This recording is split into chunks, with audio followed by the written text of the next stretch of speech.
Evening all. Thank you very much for coming. Some new faces, old faces, and some of the same faces, which is nice to see.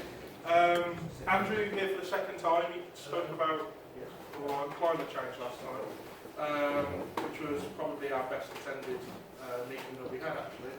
So I was keen to get Andrew back. This talk was the first talk where I ever saw Andrew, and that was at BUFA years and years ago, when I was going through my awakening, or whatever you want to call it, and Andrew really helped me. So hopefully this is going to be really interesting for you guys, but of course you're far further down the rabbit hole than I was then anyway. So yeah, we'll do our usual 45 minutes or so break, 45 minutes. That's it, I think. I know you've got some books over there for St Andrew. Yeah. Someone, I don't know who's set up loads of stuff outside for the underground press. Right. Oh, has she gone out? Okay. Please have a look at that during the break. There's loads of good stuff there, some stickers and some leaflets that you can share around and stuff about the censorship of community. So do have a look at that as well. But yeah, without further ado, over to Andrew.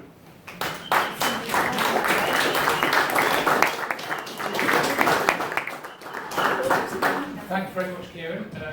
Also, I bumped into a couple of people on the way in, and I was a bit brusque, but I've just driven for 2 hours. Need to go to the loo. Need to get this set up, so all needs to get done. So thanks to everyone for coming, and thanks to Kieran for inviting me back. And yeah, I have got some books, as Kieran said. The books really have been at request. They're not just the writing of them, but the printed versions, because you can download them all for free in PDF form from my website, checktheevidence.com. The print versions, people say, oh, I don't like e-books, so I did some print versions, and I sold them pretty much at cost. I do make a lot of money on them. And then this book is the most important book of the 21st century, according to Professor Eric Larson. And I have like 4 copies of that with me, £25. That's a 500-page book, hardback, and it will show you exactly what happened to the World Trade Center on 9/11. And such has been the cover-up of that information that I've had to do this presentation and written 2 books about the cover-up of that book and what's in that book. I'm sorry about the artifacts on the projector, it's got a slight fault. I may switch it out on the entire put my own projector, but we'll try a little bit for now. Yeah. So I generally start this presentation with a question of whether it's a rhetorical question, by the way. I'm not expecting a show of hands or anything like that, or audience interaction. So why are you here today? Why have you come here? Did you come with someone who asked you to come? Do you have questions about what you see on TV and in the newspapers? Well, I think that curiosity is the wick in the candle of learning. Well, actually, I do think that, but I can write William Arthur Ward about that. So it's curiosity that I think begins any sort of clearing, refer to an awakening process. So a little bit more about that. That's, to me, you become curious about something, you want to know more. And it can be lots of things, not just 9/11. For myself, just to tell you a little bit about my background, I'm from Yorkshire originally. I grew up in a town called Skipton, Market Town, gateway to the Dales. I had a UFO sighting at age 10 or 11, and I've had several sets of synchronicities attached to that in recent years, actually. I've always been curious about paranormal UFOs. Kieran's obviously curious about that stuff, needs a lot of work in sort of more paranormal side, and that's essentially how he and I came into touch, really, actually through the UFO issue. I actually went and did a degree in computer science and physics at Lancaster University, came out of that in 1986. So I've been through the mill, I've been through the system.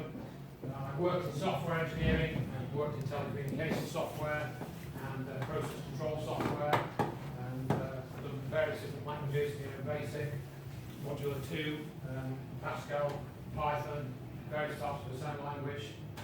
And I ended up getting involved in analysis, fault finding, ended up going to Japan twice, ended up going to an Amoco gas plant in Canada, went to Italy, all doing software stuff with these types of microelectronics modules.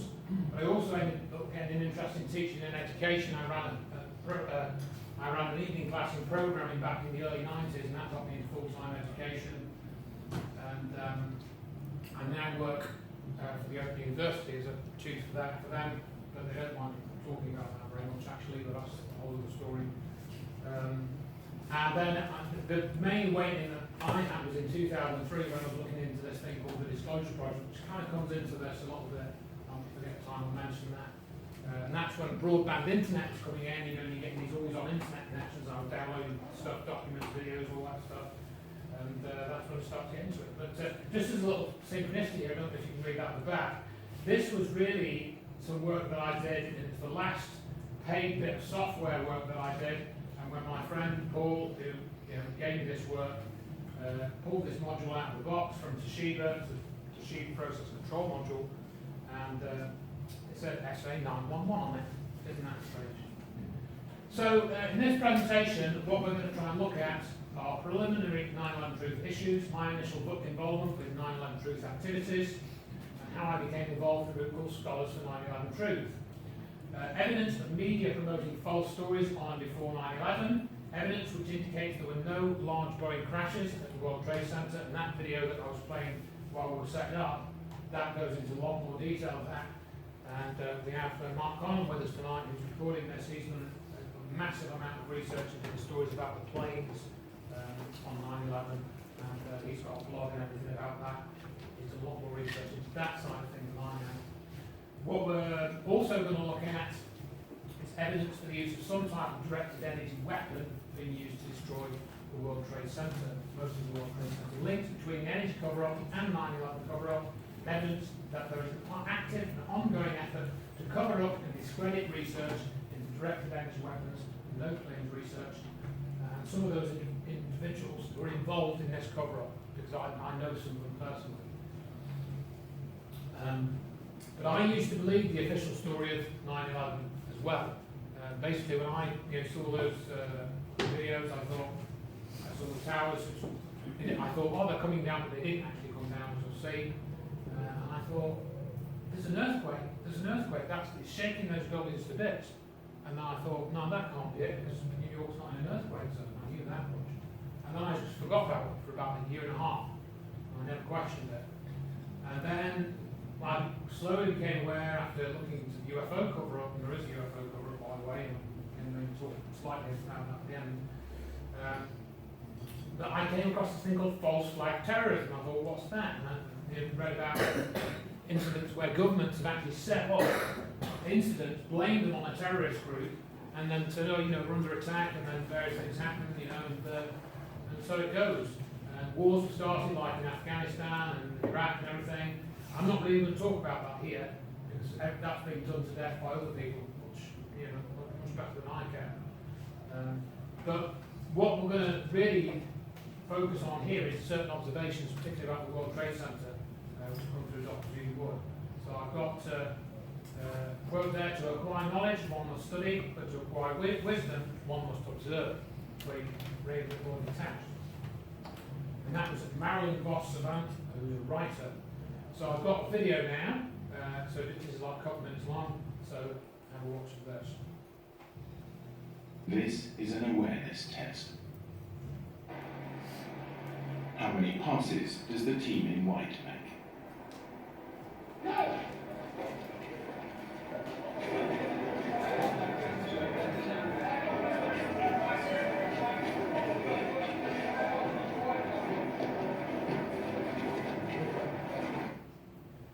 The answer is 13.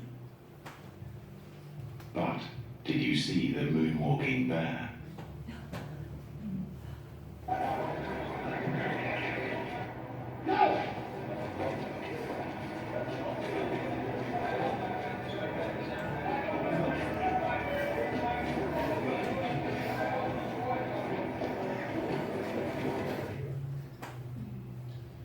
So of course that's nothing to do with 9/11 or anything, but that's an example of when your attention is focused. You were told to look for something, focus on something, and then there's something else very obvious in the picture, but you didn't notice it because you were told not to notice that. So there you are, there's still an instrument. So we're encouraged or trained to focus on certain topics, issues and data whilst other things are going on. You have to look more closely to see what you're not supposed to see. So you get all kinds of distraction from looking at the evidence and looking at various bits of evidence that have been, and also talking about a number of researchers. And you can go onto the internet, you can look up my name, you can look up Richard D. Hall, you can look up what I'm going to be talking about Dr. Judy Wood. And what we talk about, people say that evidence has been debunked over and over, and then you hear why is a shield. That was shown years ago. All the conspiracy theories never amount to anything. There is no conspiracy. If you believe that, you're an idiot. I've never seen any evidence convincing me that XXX is true, or that it happened that way, or so-and-so that's putting out this information. In most or all of these cases where you find statements like this, they themselves will not list the evidence or expertise which causes them to state such things. So they'll say this is all wrong, but they won't say why. Or if they do say why, they won't actually say what their qualifications are. I mean, I'm not an expert in materials engineering science, which is what you need to have an expertise when you're talking about construction of buildings, but Dr. Judy Wood is. So I also want In the councils of government, we must guard against the acquisition of unwarranted influence, whether sought or unsought, by the military-industrial complex. The potential for the disastrous rise of misplaced power exists and will persist. We must never let the weight of this combination endanger our liberties or democratic processes. We should take nothing for granted. Only an alert and knowledgeable citizenry can compare the proper meshing of the huge industrial and military machinery of defense with our peaceful methods and goals, so that security and liberty may prosper together. So, that was obviously President Eisenhower. He said all of that in 1961. So that's now 62 years ago. And essentially, the military-industrial complex was heavily involved in 9/11. And I'll give you some evidence of that before we finish this tonight. So, this was created by Adam Dwyer, this graphic here, and it says on the left what society thinks happened, fire, what the truthers think happened, bombs in the building, what actually happened, justification of the buildings. And you'll see that in brief in this presentation. And if you want the full Monty, it's in the book Where Did the Towers Go? And there's lots of other videos as well. And that's just, if anybody wants any further information, I've got some leaflets with the website on and a basic summary of what you're seeing tonight, just in like an A5 leaflet. If you want to grab one of those and you want to ask me any questions, do contact me through Check the Evidence, and I'll try and direct you to the correct source of information.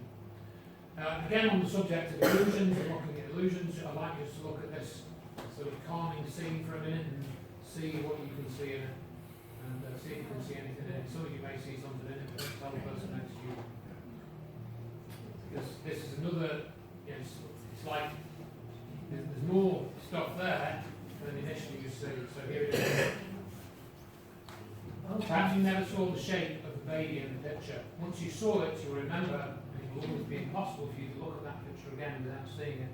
And this is kind of what happens with your awakening. Once you've seen what I've shown you tonight, if you weren't already familiar with it, you won't be able to see it the same way you used to see it, basically.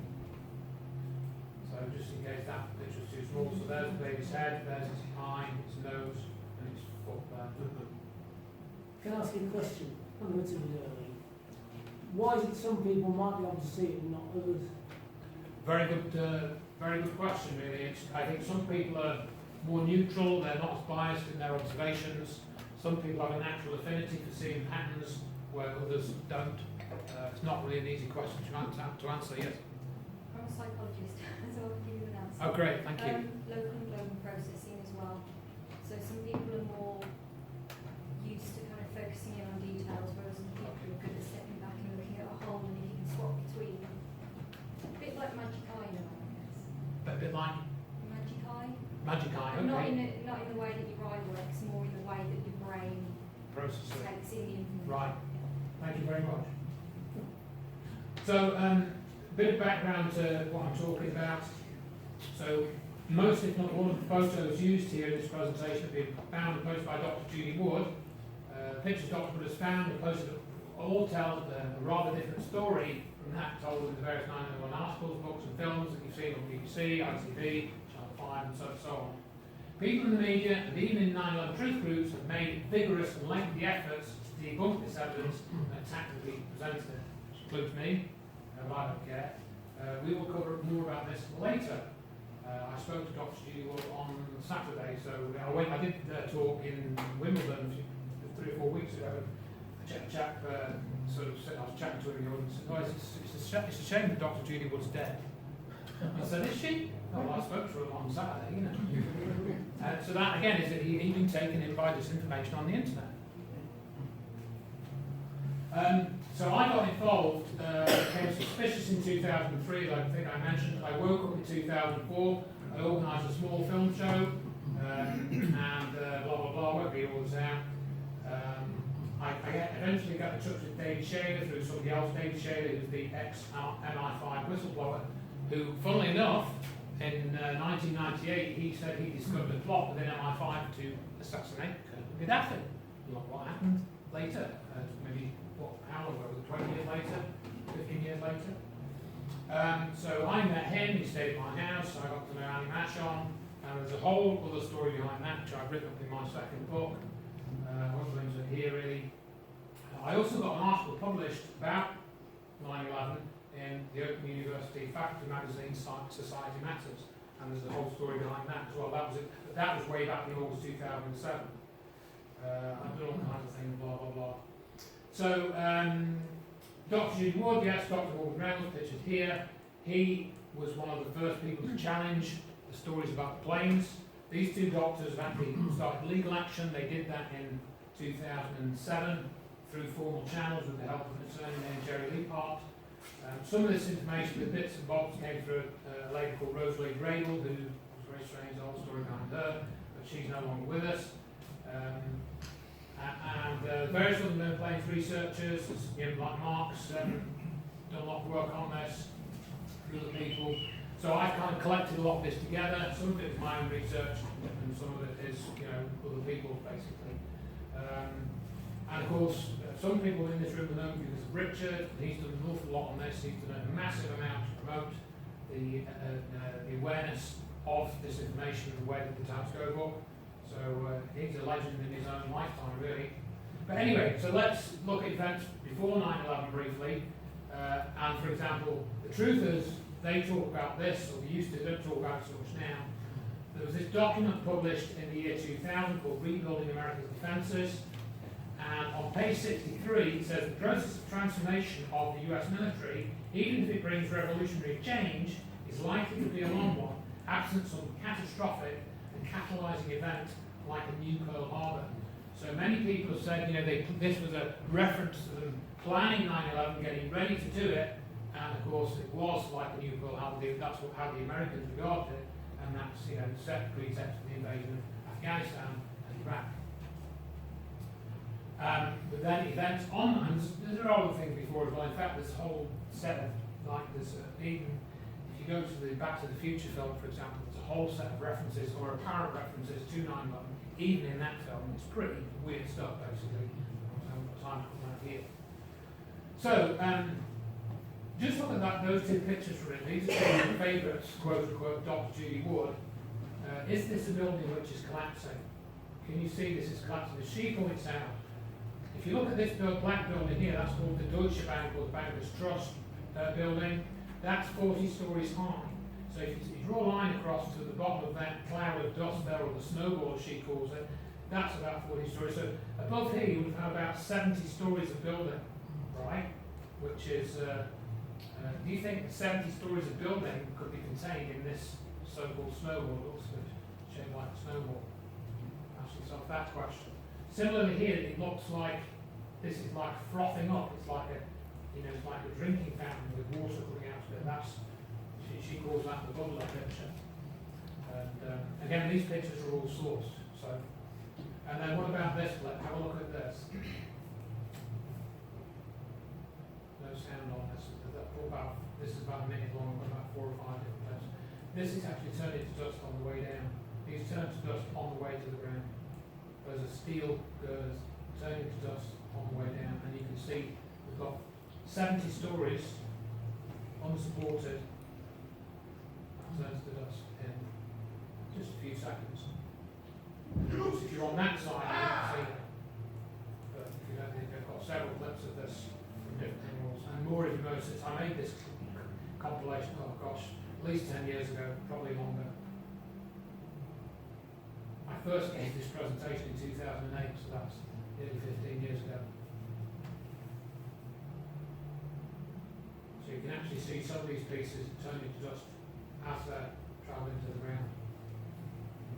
Judy Wood goes into more detail about this.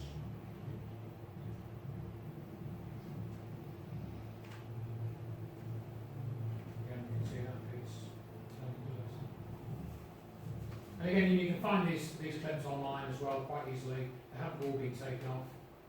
They couldn't really do that because it's become too obvious that something was being covered up if they took them all off. I've had quite a few of my YouTube videos deleted in relation to 9/11. There seem to be certain elements which get focused on that they want to censor.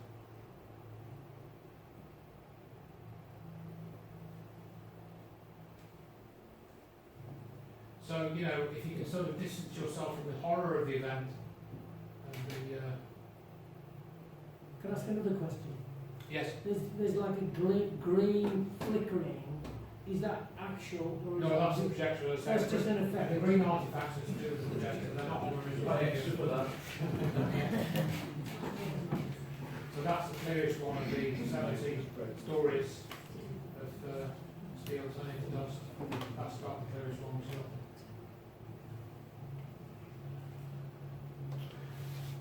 And also, there are some very peculiar things. As some of you may know, there were actually 7 buildings either destroyed outright or so badly damaged that they had to destroy them afterwards, taken down afterwards. And there was World Trade Center number 7, that was destroyed at about 5:20 in the evening. And as you can see here, we've got this picture. Of course, somebody found this. This is not this. I don't think this is in Dr. Judy Wood's books. It was found after her book was published. So we've got this bus here, and you can see we've got a tree here. You might not be able to see that at that, but basically got a tree there. And we've got World Trade Center Building 7 just in the corner here. Then we've got a picture which was taken after the destruction of World Trade Center 7, which happened about 5:20 in the evening. And this has moved. This has moved. You can see it moved along. This tree is here. So how has it moved? Trees move. Yeah. Okay, we're going to come back to some of that. So that's like a sort of preview of some of the things. So I got involved in all of this in terms of, you'll see how I got involved in the scholars group, essentially. Well, this is what I think happened anyway. If you consider the buildings quote unquote collapse, which they didn't, but let's go with that as an idea for a minute, you can basically measure what should have happened. So with a building which is 1,350 feet tall, right, you can measure the time that it should have taken a ball to drop from the top floor to the ground. Okay? And if you look at what happened in reality, then one tower, quote unquote, collapsed in about 10 seconds, and the second one collapsed in 8.1 seconds. Okay? Now, look at the construction. 236 exterior steel columns, 47 enormous interior steel columns. They were essentially gone in 10 and 8 seconds respectively. The buildings were pretty much identical, not quite identical, for purposes of this, they were identical. So, again, if you go onto the BBC website, you'll see they talk about this pancake collapse theory. And you'll still find that there. There's the link, I think. It was still current the last time I checked it. That was a few years ago. And you'll see it says, fire reaches 800C after the supposed plane impact, hot enough to melt steel floor supports.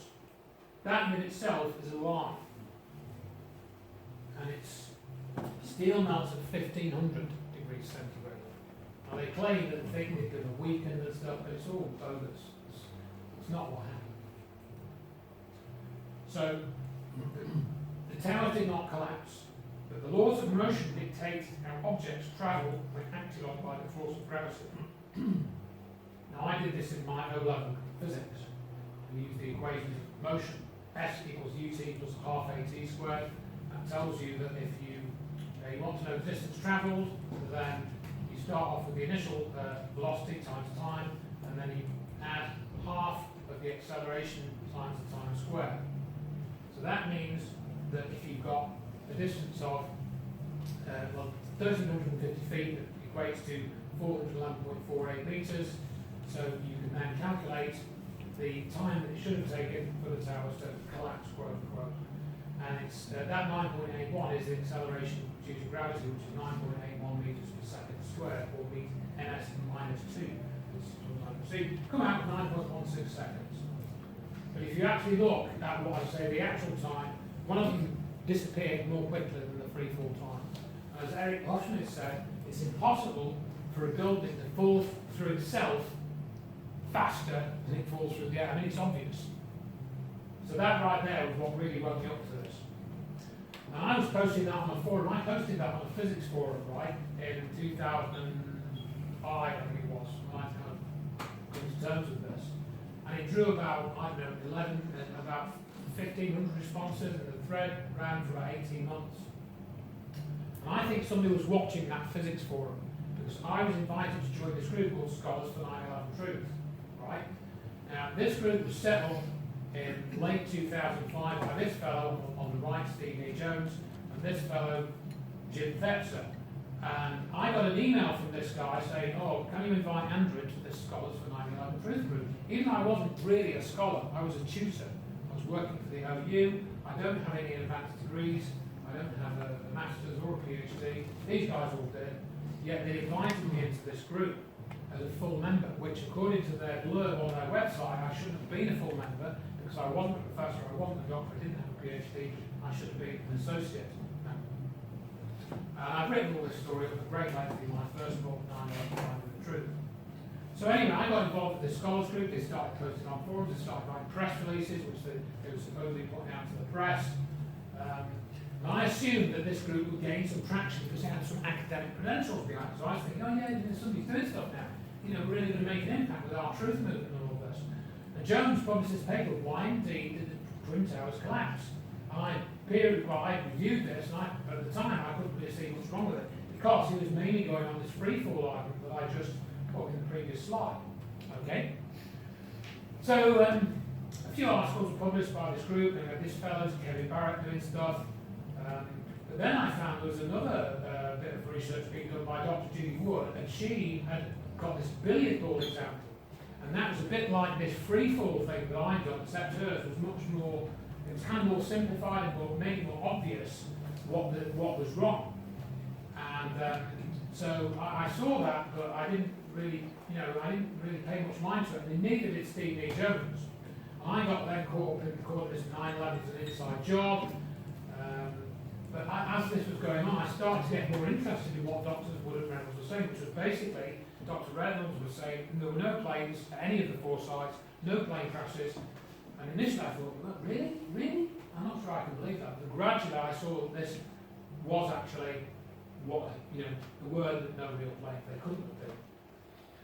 And then Dr. Judy Wood was saying there was an energy weapon which destroyed this island. What? But gradually, as I corresponded with them, and I saw their article for their post, particularly one that was posted in 2006, I realised that they were right. And at first I thought it didn't matter too much as we were all working to educate everyone else that the official story of 9/11 was untrue. That was the main thing, wasn't it, in the truth of it? Sure. It didn't really matter whether the towers were destroyed with bombs or thermite or direct. That didn't matter, did it? That didn't matter. We all just had to agree that the government was lying, and that was the main thing. And you'll still hear those arguments today, but it's very important that you know how the towers were destroyed. It's vitally important. But before I go more into that, I'm just going to give you a couple of examples of how the media have faked things. And of course, it's become much more obvious to more people recently with what's been going on since March 2020. Which has been just one media. So here's one from U.S. President George Herbert Walker Bush pushes for a land war against Iraq. But polls show the U.S. public is split 50-50 on that idea. Then comes this eyewitness testimony before a congressional committee from a 15-year-old Kuwaiti girl The claim is she cannot be identified for fear of reprisals. While I was there, I saw the Iraqi soldiers come to the hospital of gangs. They took the babies out of incubators. Took the incubators and left the children to die on the cold floor. The U.S. public is outraged. The result? Support for land war zooms. It's a turning point. Desert Storm is launched. 135,000 Iraqis are killed. An estimated 1 million Iraqis, many of them children and old people, then die as a result of 10 years of sanctions. One small problem. There never were any incubator baby deaths. Not one. The Canadian Broadcasting Corporation's investigative flagship program, The Fifth Estate, reveals the girl to be the Kuwaiti ambassador's daughter, given her lines and coached in acting by the giant American PR firm Hill & Knowlton. It's one phase in a $10 million joint U.S.-Kuwaiti campaign of deception. This man is lying. I myself buried 14 newborn babies that had been taken from their incubators. This man is lying. They had kids in incubators, and they were thrown out of the incubators so that Kuwait could be systematically dismantled. There were a lot of people who participated in a conspiracy. Yes, an out-and-out conspiracy. And there have been many more examples since where actors have been used to promote fake stories. So, again, going into this evidence that there were no large planes at the World Trade Center, you start to see a bit of that in the video we were playing before we started, but here's some other points. But if you say, well, I saw these planes on the video, I watched the footage back in 2001, they were real planes. We saw the Nordé footage, which wasn't released until the day after September 12th, which showed the first impact, alleged impact. And then we saw multiple videos of the alleged second impact, a few of which you saw if you were here just before we start the main presentation. So if I'm saying that there were no real plane crashes, what am I saying? Holograms? Computer graphics? People have tried to claim that computer graphics were used on the news broadcasts. But when we start talking about this, and it was David Shager actually was one of the early people, there's a whole story behind when he started talking about that back in 2006. I was told by people in the 9/11 Truth Movement not to talk about it because the public will never believe this. I shouldn't tell you. It's such a crazy idea to tell you that there were no planes involved in 9/11. That according to, people I knew in the Truth Movement, I was damaging the Truth Movement. In fact, I might have a slide later on. I think I got this slide later on, but a chap in the 9/11 Truth Group said that I was the biggest single cause of the collapse of the UK 9/11 Truth Movement. Me, this person standing in front of me. I must be a powerful man. What about the evidence? A reminder, to find the truth, you have to keep looking at the evidence dispassionately in a detached way. You should check, when possible, against known physical laws and established data. So what did the data say? Well, let's try and have a look at some of the data. This was in some of the official documents, I forget which one. This is in Dr. Judy Wood's book as well. This was said to be one of the plane wheels from one of the planes that crashed at the World Trade Center. But if you actually look at this, it's under some scaffolding. So it landed under the scaffolding or what? And this here, if you look at that pipe there close up, this isn't in fact a very high resolution photograph, there are high resolution versions. It looks like it had been sawn off. It hasn't broken off. It's sawn off. And again, it's under scaffolding. And you can see that this tyre doesn't look very burnt up. If it's been inside this huge fireball, it doesn't look burnt, does it? And then we had some other interesting things which Dr. Judy Wood discovered. This picture on the left was published in, I think, October 2005. That's the first time I saw it. And you can see there's a bit of fuselage from the plane. And this is on top of World Trade Center building number 5, right? Dr. Judy Wood was studying these images, and she found this. And basically, if you look at this close up, you can see that piece there, you can see that piece there, you can see that piece there, and that piece there. This fuselage piece should be in the middle, but it's not there. But this picture was taken on the 13th of September. So it would appear that this fuselage piece was planted, right, between September and October 2001. We can't be sure of that, but that's another little bit of evidence that they were planting certain things and trying to paint a false picture. Now, if you look at this is the hole which was made in one of the towers, I forget which one, but can you see any bits of the plane? Any bits of luggage, any bits of wing, aileron, anything? And look here, you can actually see that if you look close up, there is somebody, in fact, is it in this picture? Sorry, I haven't got it in this picture. There's another picture where there's a lady called Edna Sintron hanging on for dear life after this plane has gone. Really? Can you see any bits of a plane there at all? How does the aluminium wing strut cut through these steel girders? Is it aluminium, harder than steel, or weaker? Why do you have armor-piercing bullets? Okay. So then, when people were trying to answer the the situation, that if you look at this, in fact, I've got another video in a minute, I think. If you look at the evidence, you can see that these weren't real plane crashes. They were not. They can't have been real plane crashes. Okay. And so people started saying, "Oh, it's video fakery." And so all the news broadcasts have fake planes put in them. It's a CGI, there's a computer animation, whatever. But that doesn't account for what the witnesses saw. The witnesses reported seeing planes, so they weren't seeing CGI. If they saw what they thought was a real plane inside, so what did they see? So the people that said it was all CGI were totally disregarding all the witness testimony. So this is where Richard D. Hall comes in, because he did this analysis whereby all the video fakers were saying, nah, there were no planes, none at all, there was nothing in the sky, it was all put in afterwards. But he found, Richard D. Hall, when that video I was playing, he took the 26 videos of the Flight 175 crash and he matched them to the SketchUp, Google 3D SketchUp model, which is what you saw in that video I was playing, and he proved that the planes followed the correct path, basically. So video fakery, it couldn't be video fakery. What people saw matched what was in the videos, yeah? What was in the videos matched what people saw. Yet the actual crashes themselves, let's see, here we go.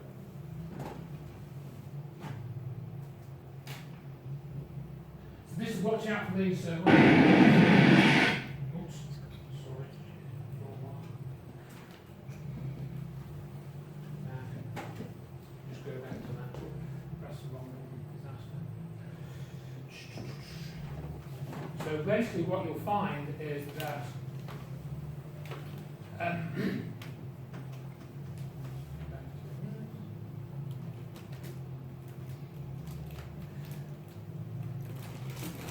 watch these, what happens with this video, just so you can play it properly.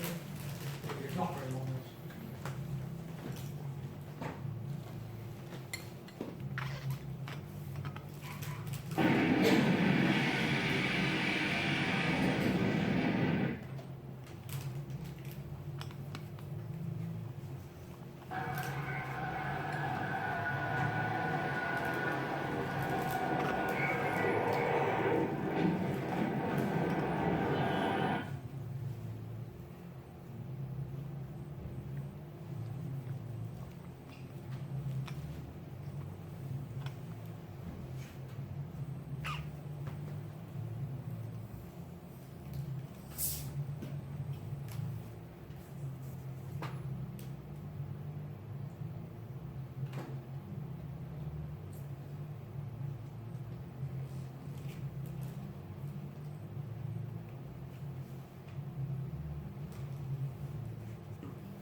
So there seems to be suggested certain video artifacts which seem to indicate that what was picked up by the cameras wasn't a real plane.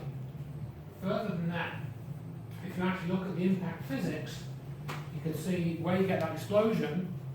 The explosion actually happens after the whole plane has gone inside the building. Right? That's not possible if you've got these wings loaded with jet fuel. As soon as that hit the tower, it would explode. Now, to add to this, I completed a study of over 500 accounts in October 2007. These came from the New York Times website. They were released under a Freedom of Information request, I think in 2005 or 2006. I managed to establish that at least 96 witnesses were near the World Trade Center within half a mile at the time of the second impact, alleged impact, and a further 21 witnesses were inside one of the World Trade Center buildings at the time of the second impact. This gave a total of 117 witnesses who were near or inside the World Trade Center buildings at the time of the second impact. Only 19 of the witnesses near the World Trade Center reported actually seeing the plane, right, before impact. 20% of witnesses saw the second plane, okay, out of the ones I identified, so that was, I think it was 117, yeah, as I say. Only 20 of the witnesses near the World Trade Center reported actually hearing the plane before impact, so only 21% of witnesses heard the second plane. Only 8 of the witnesses near the World Trade Center reported actually seeing and hearing the plane before the second impact. Okay? So that's, if you go and read all these accounts, and anyone that wants them, I can show them, they go read them themselves, find out how I got this information. So it looks like the witnesses weren't really sure about plane stories. In fact, some of them said, and it says this if you read it, I weren't sure that, I didn't know that planes were involved in this until I saw it on the news when I got home or the next day. Just say, for me, that's ridiculous. I mean, Hawks memory syndrome, you can expect numbers like that if no one actually saw anything at all. Fair enough. I'm going to read this out. I take your point. At that time, Chief Ganchi was behind me, and he thought there was another explosion in the North Tower. And that's when I turned around and said, Chief, listen, there was a second plane that hit the other tower. He was like, no, no, no, we have another explosion. I said, no, Chief, I witnessed it. I watched the plane hit the other tower. He was like, are you sure? I said, yes. I'm 100%, I said, Chief, I'm 100% positive I watched the second plane hit the other tower. Firefighter David Sandbeck, page 4. We start heading down the block, and we get down to, I guess, about Church Street, and the second plane hit. I remember being just underneath. I never heard the motor of the plane, the sound of the engines. We just heard the explosion. You felt the explosion. And looking straight up and seeing that fireball that you see on the news, we're right underneath, looking up to it now. So I accept your point, but I find it harder to accept for that. And also, what was I going to say? There's an additional point with this. Again, you'd have to read the accounts. Yes, if you go and read the accounts, one of these accounts has 10 pages redacted from it. 10 whole pages. And there are certain, I did an analysis of the redactions, but I've never gone back to it. So, the witness statement certainly conflate. Yes, there is, you could argue the point that you made, and that would explain all the way, potentially, but there's other, the story doesn't just rely on the witness testimony, it's a combination of things. Also, stories about the black box recovery from the plane, that conflicts. I think some stories say that 3 were recovered out of the 4, 3 of the black boxes were recovered, the flight data and the voice recorder, so 4, that's supposed to be 4 at the World Trade Center, 3 were recovered, and then other stories said that none were recovered. But if the planes did indeed crash, then all the video evidence and everything should match perfectly. But it does not.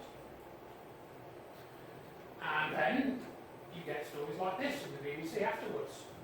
It says hijacked suspects alive and well. The BBC reported, I think, in late September or early October, I can't see the dates, I can't remember the dates, it's so long ago, that 6 of the hijackers were alive and well after the hijackings, after the alleged crashes. So if you say there weren't aerial planes, it explains the surviving hijackers. Also, there were NORAD tapes that were released of the air traffic controller conversations, and certain people, they suggested that these tapes were faked because they didn't actually match the story or the narrative or certain events which are known to have happened. The data didn't match that. Again, I'm not studied that in depth. But if that's true, and this is something that was written about by David Ray Griffin, there was a whole other story as well, the fact that there were no planes would explain the fake news writers. So, there are also military exercises such as Vigilant Guard, and there were 17 military exercises going on 9/11, if I remember rightly. So here's a possible scenario to explain what's going on with the planes. Quite a number of military exercises are going on, but the actual number doesn't really matter. Some general or military or high up dude rings up and says, 4 hijacked planes are in the air. NORAD, the Federal Aviation Authority, and everyone else spent 1 or 2 hours looking for them, but they're not there because there aren't any planes. Nothing is scrambled because there weren't any planes scrambled until it was too late because there are no planes to intercept. Eventually, some fighters take off but don't know where to go as there are no real targets. Everyone feels bad because these non-existent planes have managed to destroy the World Trade Center and part of the Pentagon, and no one will admit to anything because it's a huge cock-up as far as the defense system is concerned. Few realise what did the damage of the Pentagon and the World Trade Center, which is likely a directed energy weapon, or it may have been missiles fired at some of these targets as well, that's been conjectured. Yeah. But that's just a comment about the media. So the media basically cemented the story. That was seared into the minds of people. Okay, so we're just about on 8:30 now, so I think this is a suitable breaking point because if planes didn't destroy the World Trade Center, what did? So we're now going to look in the second half at what destroyed the World Trade Center. Thanks, Andrew.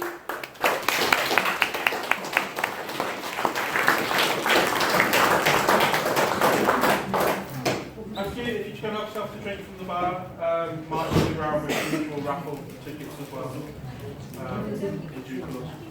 Cheers. So I've swapped the projector out here. So I'm going to skip over probably more slides in this section really. But when Dr. Judy Wood sort of studied the evidence, it was 3 years before she published anything, right? So she'd done all this research, and before she actually posted anything, the first time she posted anything on the internet was 2004 when she was discussing it with a colleague. But following collection of evidence, she decided to write to the Directed Energy Directorate at Kirtland Air Force Base. You've probably never heard of such a thing, but that's where they actually developed directed energy weapons for the US Air Force. And basically what she said, I won't read all of this out, she wrote to Susan J. Thornton, right, and she said, well, I've done this research and I'm convinced that the World Trade Center was destroyed using directed energy weapons. And then she got a report back through her attorney, and it said, and it wasn't from the person she wrote it, from Rich Garcia. Rich Garcia has been on TV a few times in various documentaries and some of these things. And Rich Garcia responded, and this is from, remember, this is from somebody in the US Air Force, in the research facility. You report phenomena that we cannot explain here, either because we don't have enough data or because the phenomena are not within our area of expertise. And Kirtland AFB did not say Al-Qaeda had done it. That's from the Air Force. They didn't say, it's just ridiculous, what are you talking about? In other words, they didn't deny knowledge of directed energy weapons being involved in 9/11. Now, you've also got to be aware, when you're looking at this stuff, of something called the Directed Energy Professional Society. So I'm really showing you this. Some people say, in fact, this is what happened in the early days of doing this research. Directed energy weapons don't exist. Dr. Judy was a nutcase. She's batshit crazy. Because directed energy weapons don't exist. That's what some people try to say. Not true, of course. Not true. Because bodies like this were already in existence. I think they've been in existence for over 20 years now. And if you start to look into connections between the people that are in this body, you can find some to what happened on 9/11, or people that were involved in 9/11. And in fact, one of the funders of this Directed Energy Professional Society is a company called Applied Research Associates. Right? Now, Applied Research Associates, it turns out, had a contract with the National Institute for Standards and Technology in relation to the analysis of the alleged plane crashes which went into the 10,000 pages of reports regarding the destruction of the World Trade Center. Now, many people are not aware that these reports were produced. They're aware of the 9/11 Commission report, which was produced, I think, in 2003. And they weren't even going to produce that at first. And the Bush administration produced that, and they basically, that was described as a 571-page lie. But then, later, in 2005, they released 10,000 pages of reports about the technical matters relating to the destruction of the World Trade Center. It's called, why did the World Trade Center collapse? No, so it's called the collapse of the World Trade Center towers. And again, applied research were involved in developing those reports. And the total cost of those reports was $16 million, which the US government gave to NIST to produce the reports. Also involved in producing these reports was a company called Science Applications International Corporation. Okay? Now, they've been implicated in the UFO cover-up as being big benefactors of the black budget. I heard about SAIC back in 2003 when Steve Green was talking about them. Boeing were also involved, and they contributed to the NIST reports as well. They weren't a direct contractor, but they contributed information. And Boeing also produced directed energy weapon systems or components. So we've got two companies involved in the technical reports about the destruction of the World Trade Center that are involved in directed energy weapons research. When and then there's a little clip of an SAIC marketing video about how wonderful a company they are to work for. This was produced in 2015. And it's got one of the, it doesn't prove anything, but it's got a very strange statement in it. When 9/11 happened, my entire perspective changed. I felt a sense of responsibility. SAIC is really at the heart of it all. There were so many opportunities in this company. Supporting the nation is one of the bigger reasons I joined the company. I mean, being able to back the military, doing work with force protection, knowing that you're actually like helping save lives, it really is great. So there you are. That was a little clip saying that SAIC was at the heart of it all. Now, of course, it didn't literally say that SAIC was at the heart of 9/11, but I mean, really, you know, just leave that all, go back to that. And there's also, you've also got to realise that certain things that were said by people that were apparently 9/11 truthers were made in this direction. So Norman Mineta is often cited as a 9/11 truther because he accused Cheney of refusing a shoot-down order on the Pentagon plane, hence implicating Cheney in letting the Pentagon attack happen. Okay, so I have this clip here in a minute. But what you then find is that Norman Mineta, who is the only official held over between the Clinton and the Bush administrations, who was the Transport Secretary, but Norman Mineta was also, I'll play the clip first. I wanted to focus just a moment on the Presidential Emergency Operating Center. You were there for a good part of the day. I think you were there with the Vice President. And we had that order given, I think it was by the President, that authorized the shooting down of commercial aircraft that were suspected to be controlled by terrorists. Were you there when that order was given? No, I was not. I was made aware of it during the time that the airplane coming in to the Pentagon. There was a young man who would come in and say to the Vice President, the plane is 50 miles out. The plane is 30 miles out. And when it got down to the plane is 10 miles out, the young man also said to the Vice President, do the orders still stand? And the Vice President turned and whipped his neck around and said, of course the orders still stand. Have you heard anything to the contrary? So he was kind of dunking Cheney in the thick of it by claiming that that Cheney had ordered a shoot down. But what you then find is that Norman Mineta, prior to joining President Bush's administration as Secretary of Transportation, Secretary Mineta served as US Secretary of Commerce under President Clinton. He was Vice President of Lockheed Martin Corporation. And guess what they're involved in?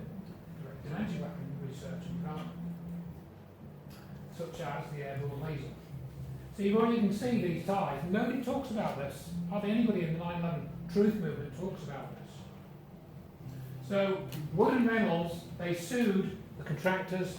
They sued 23 companies, including SAIC and ARA, for fraud. And they sued them under the Information Quality Request for Correction for the Data Quality Act under the guidance of Jerry Leaphart. Okay? So there's a whole story behind that. It's all ancient history analysis happened in 2007. Basically, why I'm mentioning this is these are not theories. You can't take a theory to court. You don't just say, "Oh, I think so and so did it," but I don't have any evidence. They put all this evidence into a document and submitted it through the legal process. Now you can guess what happened, I'm sure. This proves that they had the evidence and they were convinced that this is what happened and that these people should not have produced this report and stated the things that they stated. So Wood and Reynolds were the first people to submit challenges to this request for correction under the Data Quality Act. Wood filed 2 supplements to the original request and an appeal. Wood's filing was the only one given a filing decision. So they basically were given, they basically threw this case out. But let's see. So in 2008, the judge dismissed both the Wood and Reynolds cases, one of which challenged plain stories, that was the Wood and Reynolds case, and one of which challenged the collapse stories, that was Dr. Judy Wood's case. But in the 2008 dismissal by, what was his name, George, I forget the name of the judge, his first name was George. In the ruling, it ruled on some technicalities about, not being the first notifier or something, but it also mentioned in the ruling, in the court document, moon landings and JFK, which of course had nothing to do with what Dr. Judy Wood was talking about. The judge tried to say it was a conspiracy theory in a legal document. They didn't say, this is why you're wrong. Okay. So we're now going to switch tracks and try and find out what actually caused some of these effects.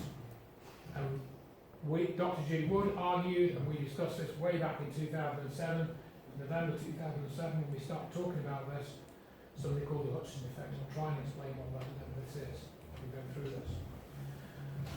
So, let's see. Yeah, I think I might just play and see what the video's on here.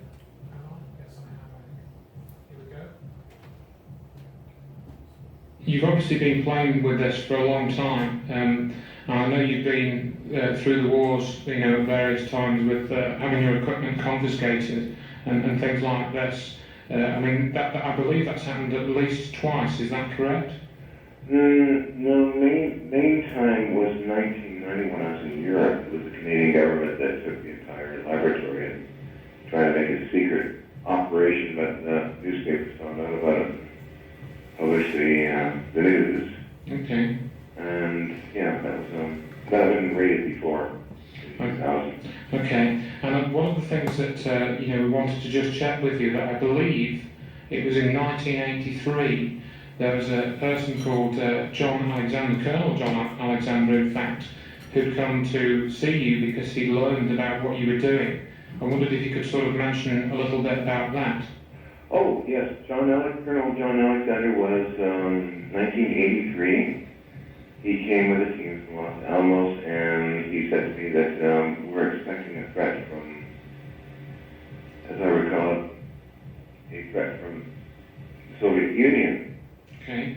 And that was a concern for the American government. So I gave a demonstration for about 4 months working with the team. And unfortunately, there were some effects that happened, and sometimes it didn't. It seemed like the equipment was sabotaged. I learned from yet another lieutenant colonel that a fellow by the name of Bob sabotaged the entire project. So John Alexander was a little upset over that. He brought in another team from John Douglas to do a clear, not classified report, which I still have that report. Then after that, of course, the Canadian government did their experiments and kept it a matter of national security. Of course. Now, I think that's, really interesting that we do know that people in the military are well aware of what you've been doing. It's not as if you have been, working away totally like a hermit. They're fully aware of what you've been doing. We understand one of the key things is that in many cases when you start your experiments, you can switch off the power and the effect that you're generating will continue. Well, we're trying to do it parallel here, I believe, and when I switch off the equipment, sometimes there's metal samples that have been analyzed by the Max Planck Institute that seem to be accelerated ahead in time. Wow. And crystalline structures are always changing very fast, and the magnetic properties are changing extremely fast. So this is in regards to when I basically shut down the power, these samples, which are many of them, tend to alter ongoing. The energy in the equipment has been measured at 100 to 400 watts. When I was giving a demonstration for Maine News, the newscaster accidentally chopped the extension cord in half by accident and shut down the entire lab. So that's 400 watts the lowest power. And if I'm using more modern equipment, it's, of course, I'm up to maybe 1,000 watt energy to drive the system from that. The mayor of this city came here, and he's, a couple years ago, talked with a friendly fellow, Mayor Wright of New Westminster, and he was talking about these reports of concrete cracking up, as well as citizens in distress. And it seems when I do an experiment like I did for National Geographic TV and film, I blew up the elevator so they couldn't get their equipment down after the experiment. And just recently, sort of Fox TV is doing an experiment, and then some plumbing exploded downstairs. But I take into consideration too that when I was doing the McDonnell Douglas experiments, we had a water main explode out in the street. So that's written up in some of the text. I've been through a lot of mischief. I think one point I wanted to just dwell on for a second is that, Judy and I, we watch the internet forums quite closely, and there are quite a number of people who are saying, oh, John Hutchison can't reproduce the effects which he's, makes. And I wondered, what your response with that would be. I almost feel silly asking the question, but... I honestly think they don't listen to radio or watch TV or read books, because I've been doing this quite regularly for Fox TV in 2000 and onward up for Griffin Productions, as well as National Geographic TV and film, and onward with many, many different crews have come and gone out of here, and I can sit down, turn everything on, and guarantee an effect within 5 minutes. So whatever they're reading is maybe so old that they just don't bother researching. That's what I feel. So, you'll understand the relevance of that a bit more, I hope, as we go through the next few slides. But basically what John's been able to do since 1979 at various times and in various ways is he basically uses a combination of electrostatics and magnetic fields, microwaves and RF generators, and in certain combinations and at certain times John has produced jellification of metal, bending and fracturing of metal without heat, lift, as in levitation and disintegration, transmutation, which is where one metal changes into another, for example copper changes into zinc, or the other way around, fuming, these strange effects that look like smoke but they're not necessarily smoke, disappearance of samples, fusion of dissimilar materials, metal and wood, which you saw a sample of there. I think I've got a couple more pictures.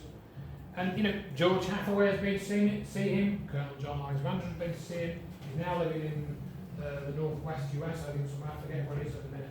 I have corresponded with John on a number of occasions. That was me speaking with him in 2008 when we did the Ambrose Lane show in Washington DC. Well, I flew over to Washington DC at my own expense to go and meet Dr. Judy Wood. I didn't meet John at that time, not actually met him, but I have corresponded with him regularly.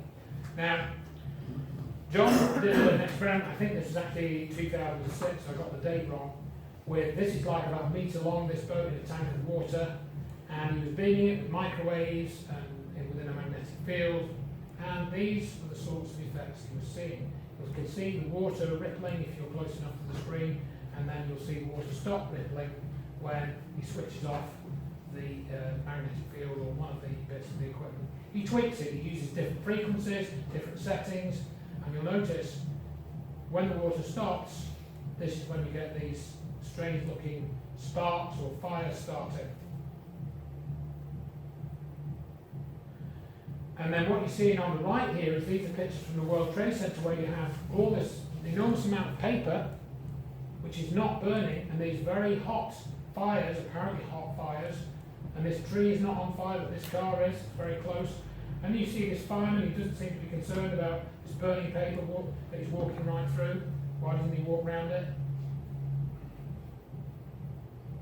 And there's these flames coming off the boat. It seems to be juddering around as well for some reason. And then, this was a bar which John subjected to his energy beams, and that was it's a 3 inches in diameter. It's solid bar of copper, 3 inches in diameter, and this is from the World Trade Center. Dr. Judy Wood explains in her book why this isn't consistent with a collapsed building. You wouldn't get this sort of deformation from a collapsed building in where this actually was taken from. These are John Hutchison's samples. He's got 500 pounds of these. He sells them on eBay if you occasionally, if you ever want to get one.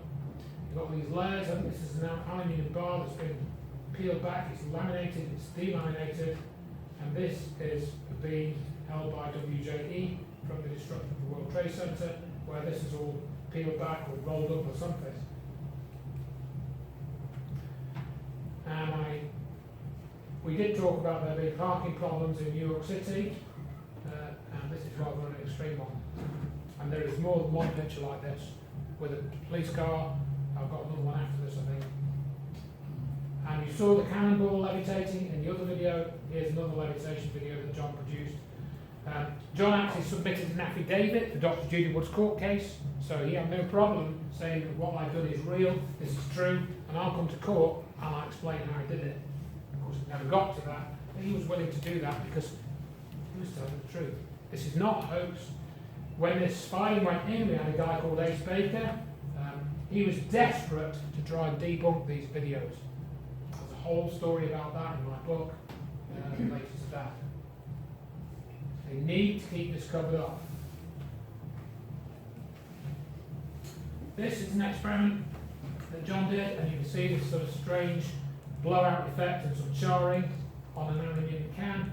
This is an EMT truck that was near the World Trade Center. I think this particular one is now in the Psychological Operations Museum, the 9/11 museum in where the near the site of the World Trade Center.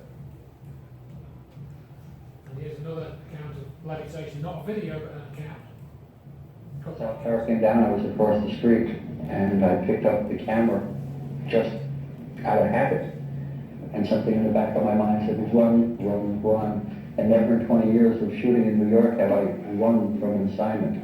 But something in the back of my head just said, run. And as I hit the corner of Liberty Street, it was almost being picked up by a tornado, almost being picked up by it was like being picked up with a black cloud had substance. It was like night, but it had a solid feel to it. It was like gravel, hot gravel, and just picked me up and tossed me about a block. At 1 second I was running, and the next second I was airborne. And I lost my glasses, I lost my cell phone, I lost my pager, but managed to hold on to both cameras. But it threw you for a block. I was back down at Ground Zero last week and walked the area where I have a pretty good recollection of where I was and where I wound up, and it was just under a city block.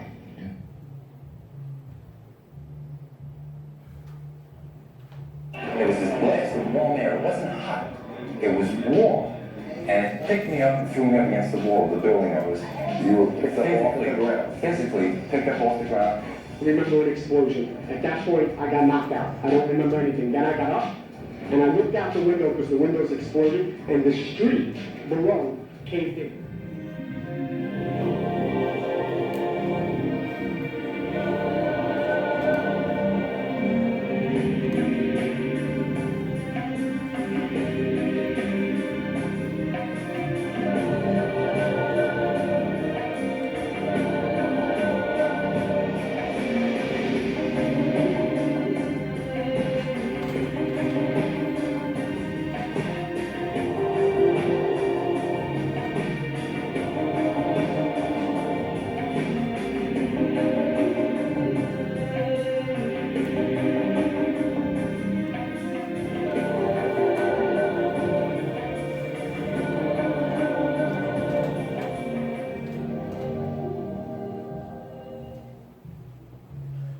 quite a few accounts of levitation in the witness accounts as well. Yeah, I'm probably short on time, so I'll skip over this. Basically, the guy talks about stuff being moved around in his bag. There are a number of accounts. And the truck, he said that this truck, he dove under this truck, waited for the building to come down, and then when he looked up, the truck had gone. How does that happen? He was still there. Why weren't people burnt by this supposedly burnt down building? Now this is on the left, is one of John Hutchison's samples. It's stainless steel, but it's rusted. Stainless steel shouldn't rust that fast. Depends if it does rust, of course. Not as fast as it did in this case. And this, I think, was taken on the 13th of September. You see the back of the truck is in pretty good shape if you look at it closely. This is all horrendously rusted, even after only a couple of days.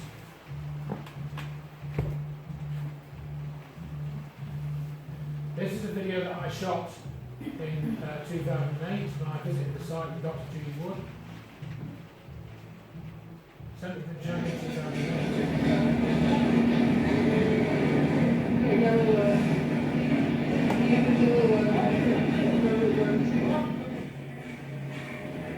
This is not very close out, the camera too much the neck looks okay.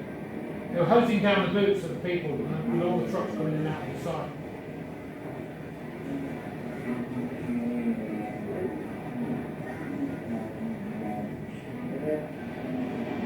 That's in 2008, 7 years later, almost.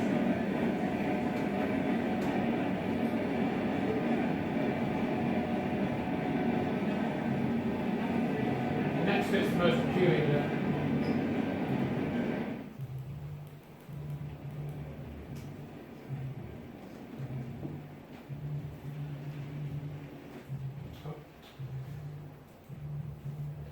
So basically what you see in that rest of the buttons, they're trucking dirt in and out of the site. Dr. Judy Wood goes into this in her book in quite some length.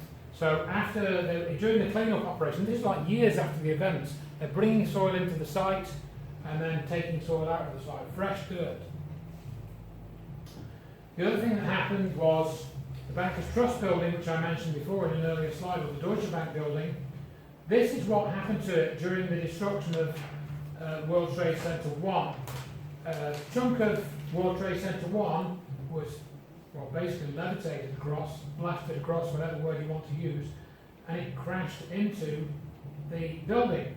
And if you look at this, it's kind of bent outwards, it's not bent inwards. If you look at this closely, you can't see it unless you look at this closely. Why would something crashing into this bend it outwards? If you look at in one of the pictures taken inside, this is from the FEMA report. The FEMA report said there was no fire in this building. There was no fire in the Bankers Trust building. And yet, got two holes in this steel girder, which is all crinkled up. And if you look closely here, you can't see it at the back. I'm sure it's very fine detail it is there. This is a telephone cable, a coiled telephone cable with the insulation still on it. So you've got evidence of heat, but evidence of no heat adjacent to each other. The other thing they did was, the Deutsche Bank building, that's what it looked like a few weeks or a few months after 9/11. They'd taken some bits out, and then they decided to repair it. So they put all the main sort of goods from the outside back in and started to repair it all, and that was what it looked like on the 28th of July 2006. But then you can find pictures like this, and this is incredibly rusty, as Dr. Judy Wood has said. It looks like it's been at the bottom of the ocean for 5 years or something. But this is in the middle of the building. This is in the centre of the building.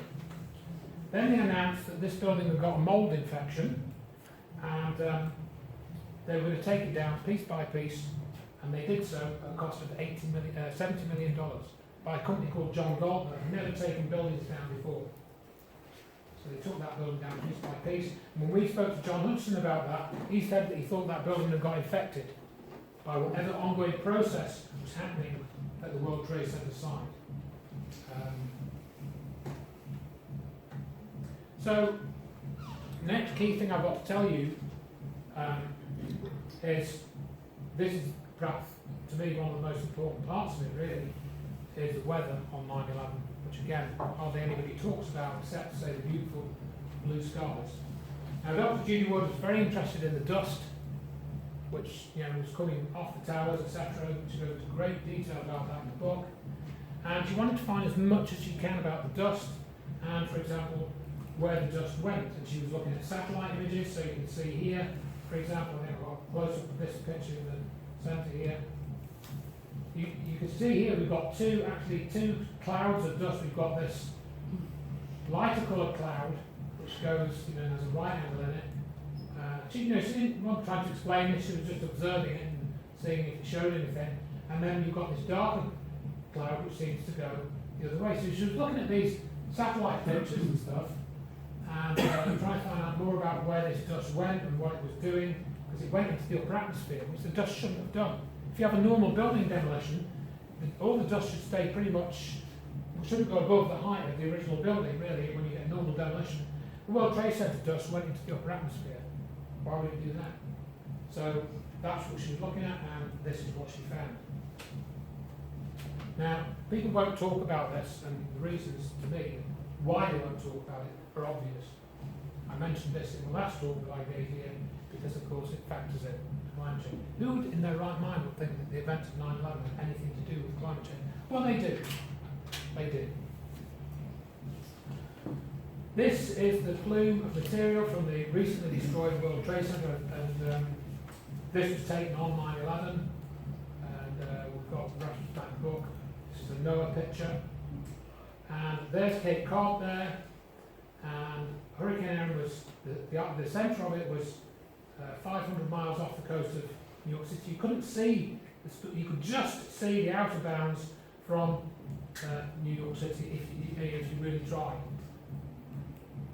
There was a big thunderstorm in New York City on September 10th, actually. I didn't discover that until a few years later, thanks to Chris Hampson, who's also done some excellent research on this, Wolf Plan Media. And you can see this looks a bit like a pentacle, and not sort of saying, I don't know why particularly, it's unusual. But this is what everyone should know about this. I always talk about this. One of the first bits of 9/11 I talk about, you've only got 2 or 3 minutes. Hurricane Erin was given the name of the tropical storm it was originally on the 1st of September, and it travelled across the Atlantic, and it hit Bermuda on the 7th of September. It's like, I don't know, it's a tropical storm or a category 1 hurricane, I forget which. Did a bit of damage. That damage was reported on CNN, and they said, don't worry about it, Hurricane Erin is going out to sea, nothing to worry about, just forget about it. And indeed it did go out to sea, and in fact, at 8 o'clock in the morning on 9/11, it was closest to New York City, travelling at the slowest speed with the widest expanse. And during the events of 9/11 in New York City, the air temperature, the barometric pressure, and the humidity were all constant for 16 hours. That is an animation of the storm's movements that Dr. Judy Wood did quite a few years ago now. And then you can see the storm system made a right-hand turn on the 12th of September and went off out towards Newfoundland. So there are 2 possibilities here. Either that set of events is a coincidence, or it's not a coincidence. I put it to you that it's not a coincidence. Now, when I posted this on an alternative news website, not a BBC website or anything like that, this was op-ed news, which covers, conspiracy theories, all types of stuff. This guy called John Moffat, who claimed to be a science editor, when I tried to post this press release that I wrote about the Hurricane Erin data, which is all in the Hurricane Data Centers, it wasn't anything we made up, we didn't have a theory about it at the time. I'll tell you what we think it was for now, in a minute. This John Moffat, whoever he is, says, Dr. Wood does not follow any of the basic tenets of science, such as performing experiments and collecting and analysing data. Where are her graphs and tables of data? She is not a scientist, she is a crackpot. I have read Dr. Wood's web pages, and they are a disorganised rambling and lack any semblance of scientific data.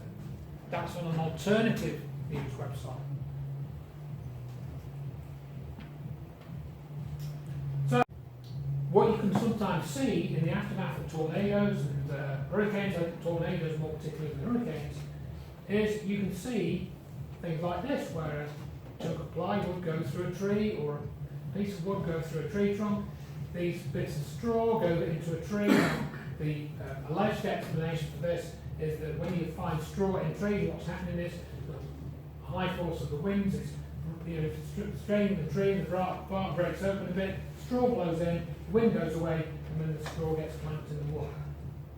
But there are other examples. I've got another picture, I think I haven't got it here, where you see a wooden piece of wood going through a curbstone, things like that.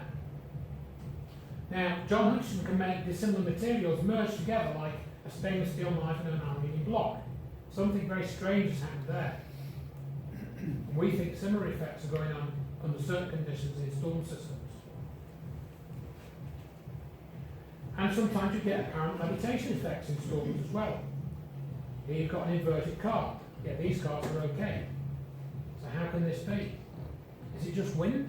Is it just simply the effect of air and wind? Well, we argue that that might not necessarily be the case.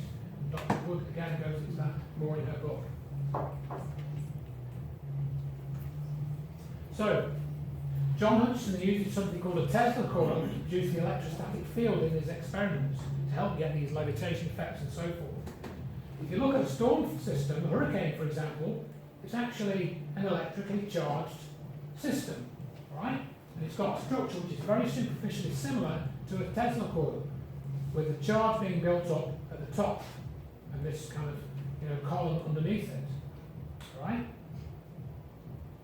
And we're making this comparison to suggest field effects. The hurricane has a field around it, and this is proved, in fact, because if you go and look at the weather data, right, from 9/11, you will find, and this is all in Dr. Wood's book, that all three New York airports reported dry thunder.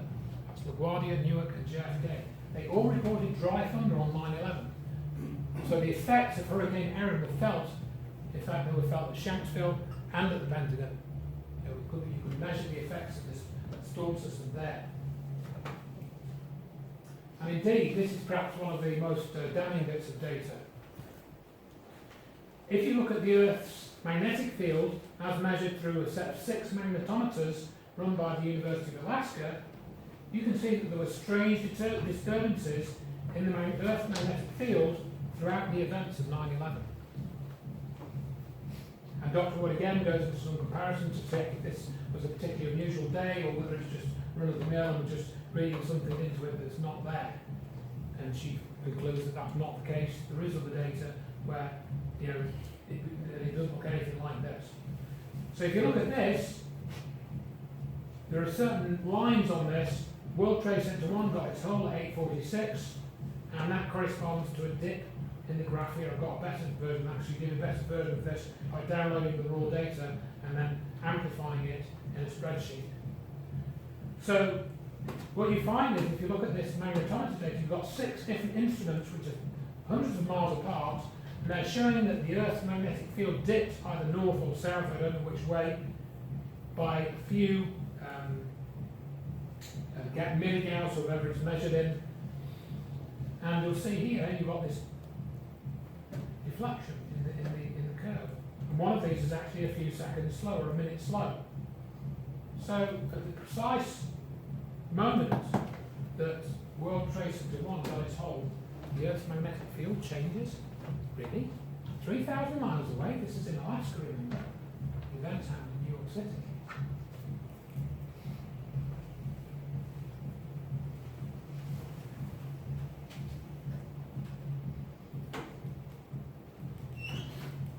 This happened at about 8:45 this morning while we were on the air. It first broke. It's now some 3 hours and a few minutes later. Let's go back to that moment when we were on the air and the first crash took place.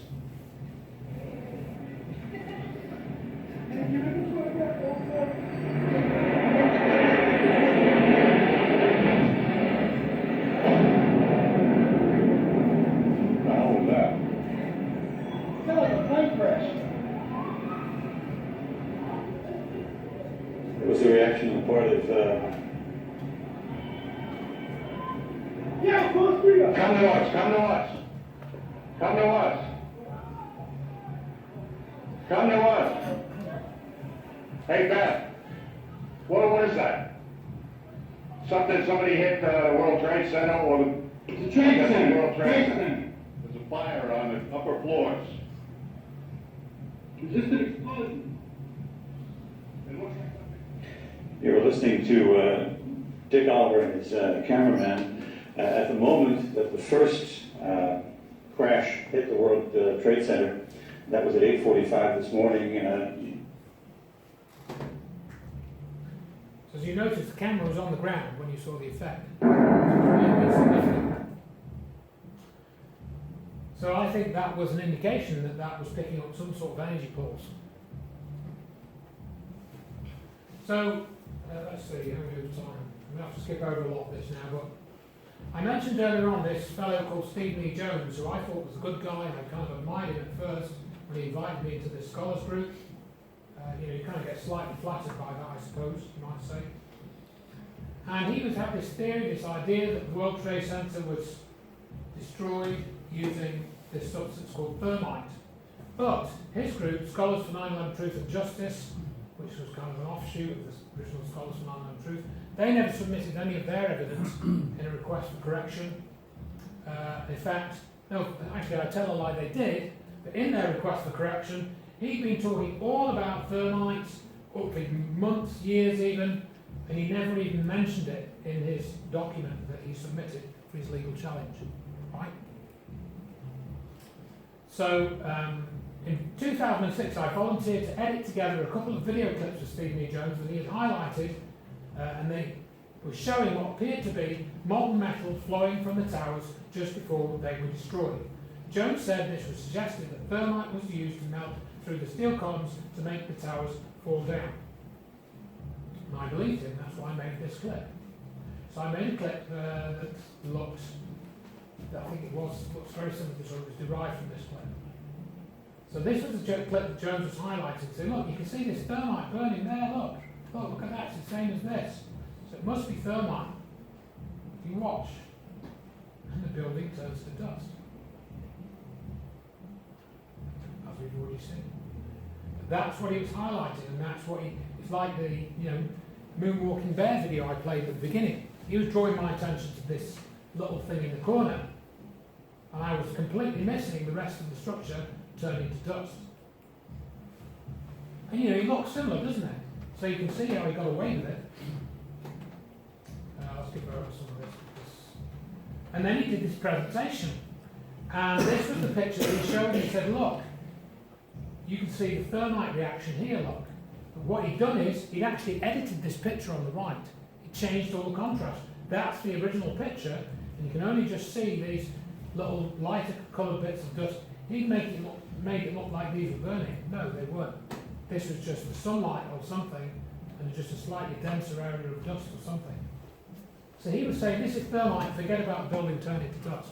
So he was doing the same trick again, but with a different narrative behind it. So there are these big arguments about planes, no planes, thermite, directed energy weapons, and that still goes on today. What I've got to get in here is this. Stephen E. Jones had a history. So he comes on as a 9/11 Truth in August 2005 or September 2005 when the NIST reports were released, 10,000 pages, which had a lot of good stuff in there if you knew what you were looking for.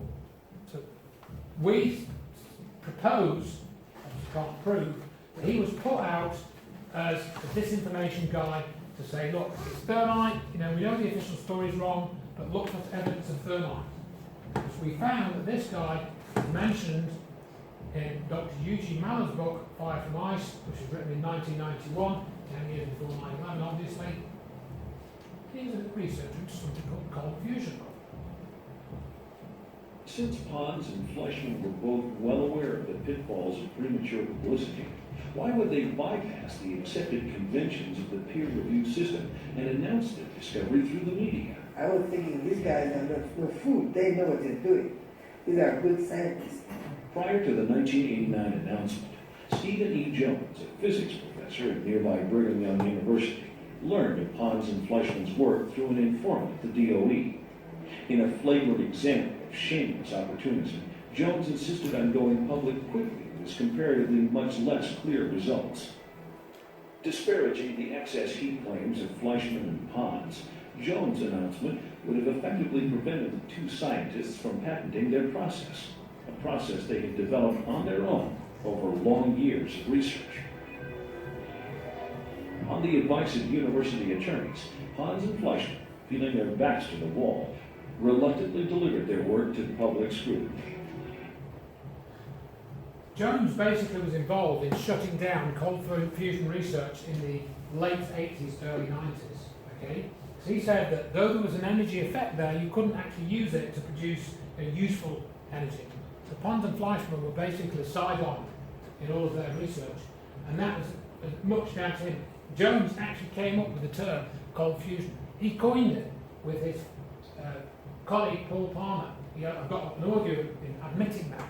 I've got several articles about this guy. Right?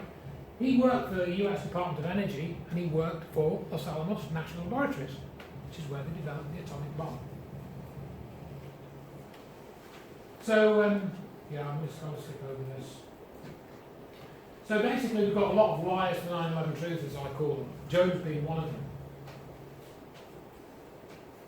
Architects and engineers, if you've heard of this group, they basically, anyone that joins that group and talks about Dr. Judy Wood's research gets ejected from that group. For example, Abraham Hafiz Rodriguez, who's now a neurologist, a doctor of neurology, he did some sterling work in terms of confronting Gage, and he wrote to architects and engineers, and he wanted the truth of 9/11 to come out, and he said, have you seen Dr. Wood's research? And that's all he said. And then they removed him from their list of members without his knowledge initially. And he wrote to them and he said, our message is, we decided to remove you from our list of petition signers because whether you knew it or not, we have chosen to carefully limit the scope of our message to the collapse of the World Trade Center and the need for a new investigation that would specifically consider the use of explosives in bringing it down. What if it wasn't explosive that brought it down? In fact, that's what the evidence suggests, or shows, proves even. Can't have been explosives. And then look what's embedded in the architects and engineers for 9/11 truth image, logo, the plane. And it's also similar to Masonic symbolism as well, which somebody else has noticed. We had 3 people that wrote to us similar things, that they were joined the AA 9/11 group and then they were deleted when they mentioned Dr. Judy Wood. It wasn't just a random thing. And then this was the lead, he's now no longer the leader of AA 9/11, he was for about 10 years, drawing a salary of $30,000 a year, buying access to their expense account because they're a 501c organisation, so government approved. Now, with Judy Wood is not going to acknowledge any of that evidence and just hand wave it away, that she's not practicing science, she's practicing witchcraft. Go ahead. So he says that Dr. Judy Wood is practicing witchcraft by doing what she's done in relation to 9/11 by submitting a court case.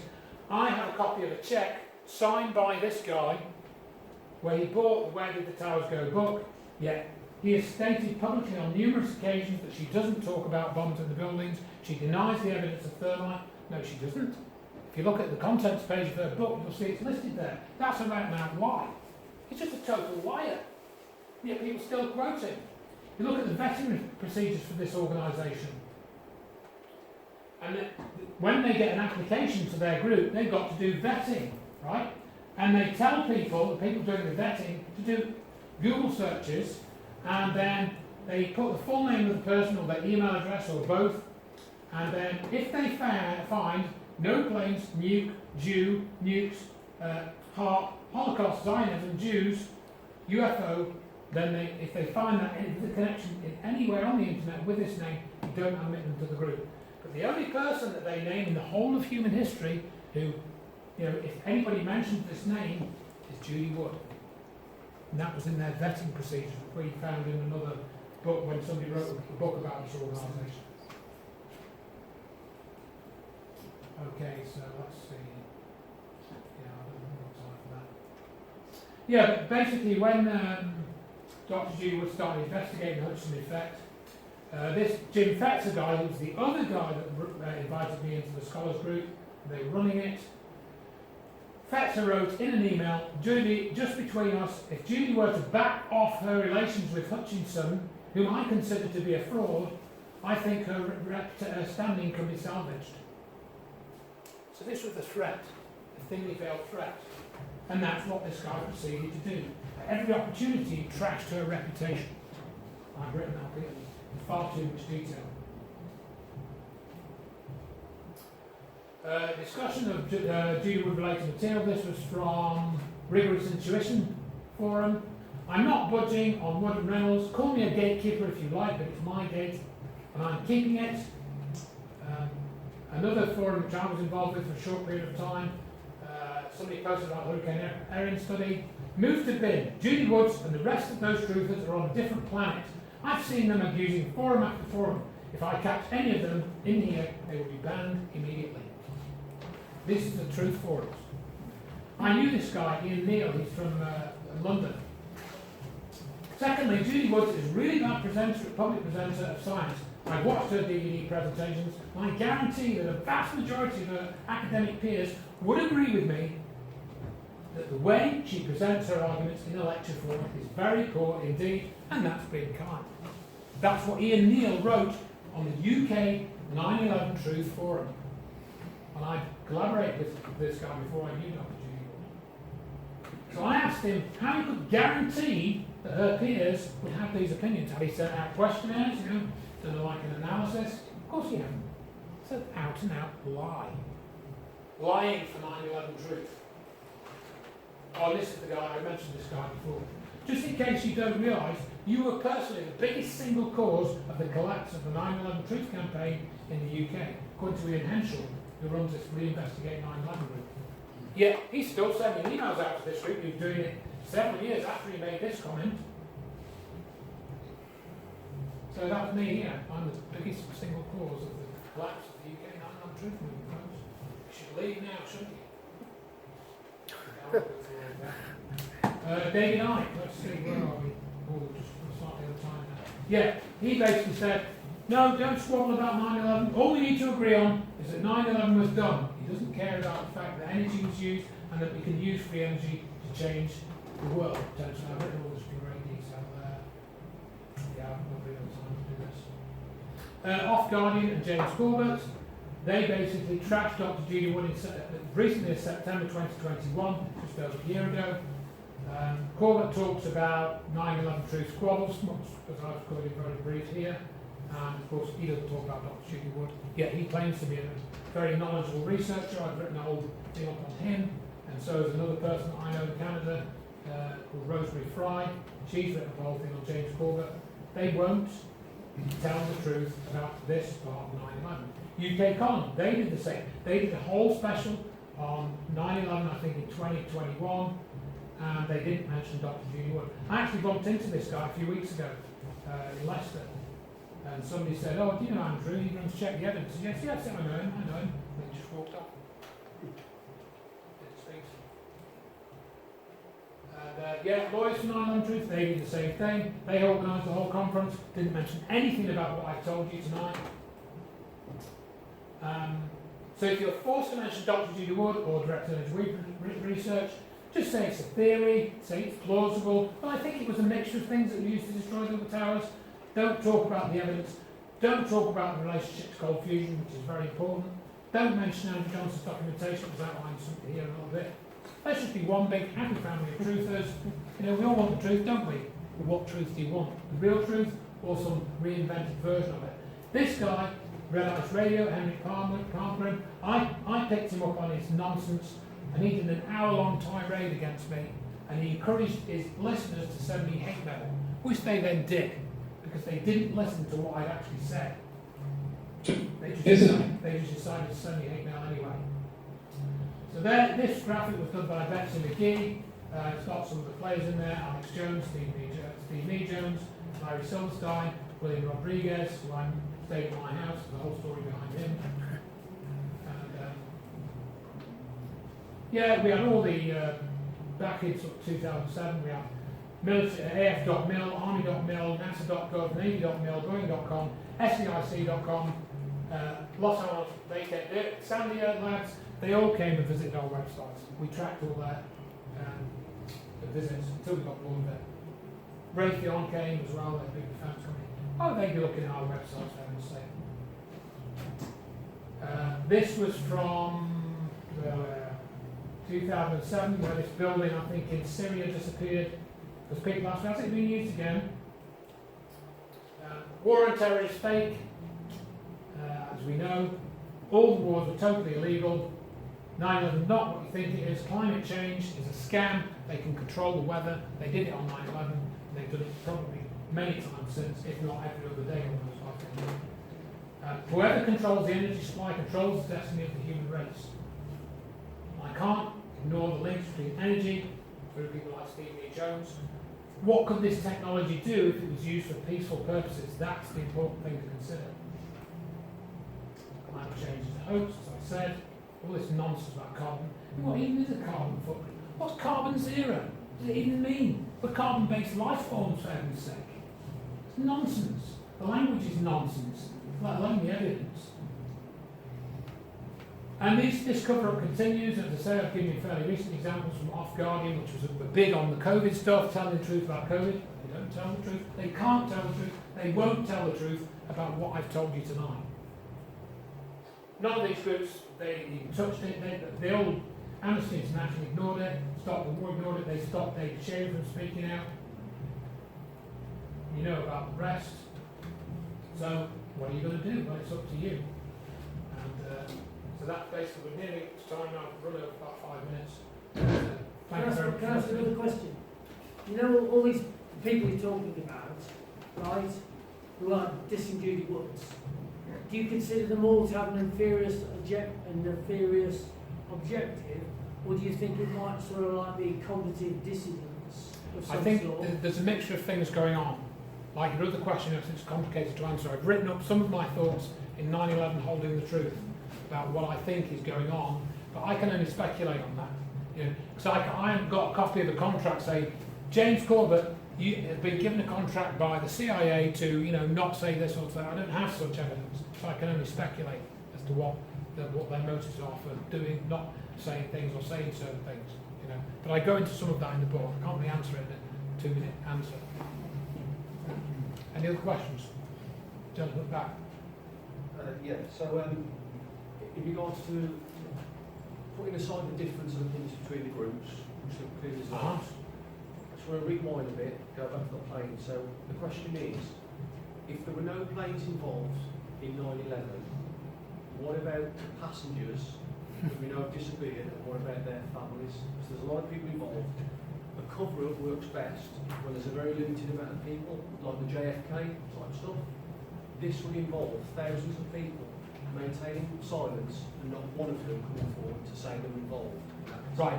So the official story of the planes is that some planes took off, right, from some airports with some people on them, and then they crashed into the World Trade Center and into the Pentagon and so forth, right? That's essentially the official story. But once those planes have taken off from the ground and gone into the sky, where do they go from there? Did they really end up at the World Trade Center? We don't know that for sure.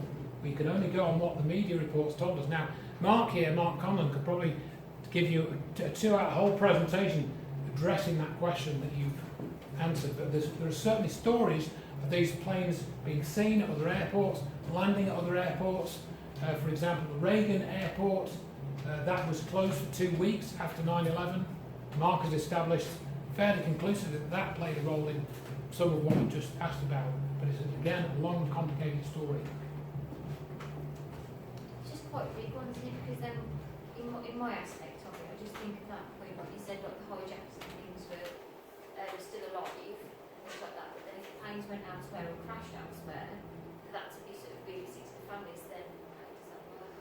It's just Well, if the hijackers were never on the planes, but the planes took off and the families did indeed disappear somewhere, but not at the World Trade Center or the Pentagon, then that would explain the no hazardous. And also, if you look at Elias Davidson's study, right, he went and looked round for all the ground crew reports, not anybody in the air, of reports of the hijackers getting on the planes at where they were alleged to have gone, and there are no reports of any hijackers having been identified getting on the planes, on the ground, okay, either. So when you start to study that story, you look at the plane, the phone calls, for example, they can't have been made The technology didn't at that time wasn't sufficient for them to have made those phone calls. I knew that once I studied it, because I knew, for example, that GSM technology only works reliably up to a travelling speed of 144 miles an hour, and that's below the stall speed of a Boeing aircraft. You can't get a reliable connection on a mobile phone if you're travelling faster than 144 miles an hour because of the handoff problem, right?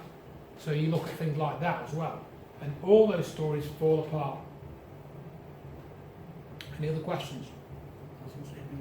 A program I saw once about, I think it was an art group that had hired a floor on one of the towers. Yes.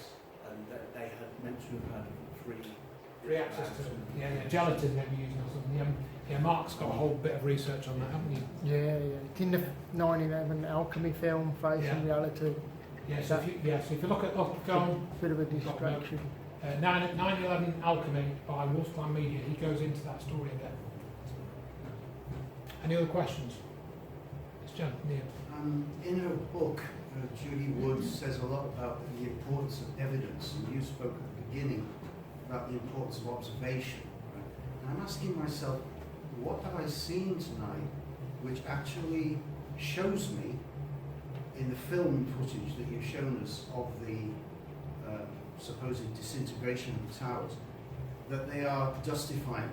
Because what I actually observed, I don't know about other people, was very large pieces of the frontal steel cladding, very large pieces, some of them actually descending horizontally.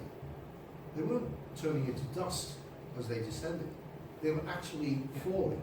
Did you say so there was okay. also lots of concrete in the flooring of the building, which may indeed have turned into dust. But I could actually see lots of steel that was actually falling. Yes. What do you say to that? Well, I think it's blatantly obvious that the buildings turned to dust in the videos that you saw there. You saw the 70 stories turning to dust. No, I didn't though, that's what I'm saying to you. Oh, you didn't say it? Okay. No, I didn't hang on. Let me ask you another question. question. Did you say you got Dr. Judy Wood's book? Yeah. Right, so you've read through that. Okay. So that I can't cover all of that book tonight, can I? Would you agree with that? Excuse me. Excuse me. So, if you look at the book, what other evidence is there? Seismic evidence, lack of a seismic signature. And in fact, some people say that Judy Wood says there was no debris. She doesn't say that. She says that about 85 to 95% of the buildings turned to dust. So indeed, to address your point about some of the girders surviving, yes, about 10% of them. So 10% of 110 stories is still quite a bit, isn't it? Oh yeah, I'm not denying so, that. So maybe some of what you saw in that video wasn't, not all of it turned to dust. Some of the girders that came down maybe did stay intact. I can't prove from that, because that clip was only a fairly low resolution one. I can't say to you that, okay, there were, 100 steel girders in that clip, and 90 of them turned to dust and the other 10 didn't. I don't know. I can't put a figure on that from that. So it's a totality of the evidence. And I've tried to show you evidence of a snapshot of that, plus other things that I've written about and studied in terms of the cover-up.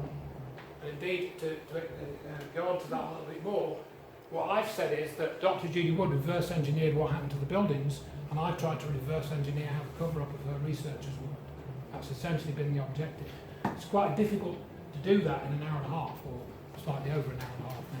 And Andrew, can you just mention about that seismic, because there's no SRP wave? Yeah. Which so if you look at the seismic, if you look at the seismic readings, it appears to show that the buildings actually lifted off the ground. If you compare it to other seismic signatures of similar events, like building destructions. So like the stress on the ground actually reduced during the destruction of the World Trade Center rather than it increasing, which shows that, shows that the buildings turned to dust, mostly turned to dust before they hit the ground. And this lady, sorry, want to make a point.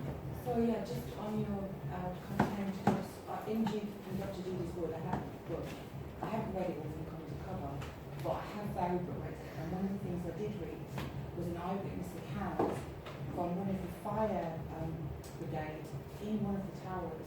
Now he said when a jumper was jumping and hit the side of the windowsill, by their foot, and they turned into a red dust.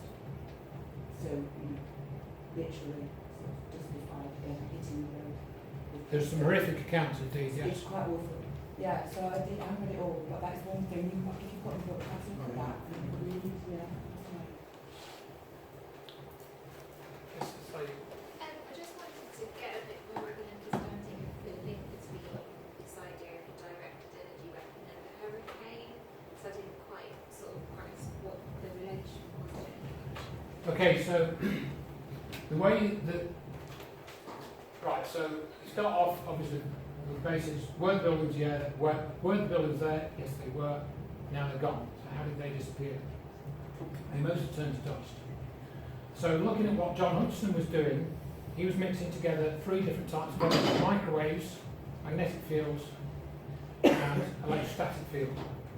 So in what he was doing, we're kind of using his research as a template for what appeared to happen at the World Trade Center.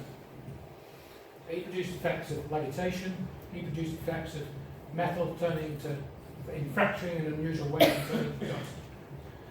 And Dr. Judy Wood describes this in her book as he is creating magneto-gravitic electronuclear interactions, and that's a mouthful, basically.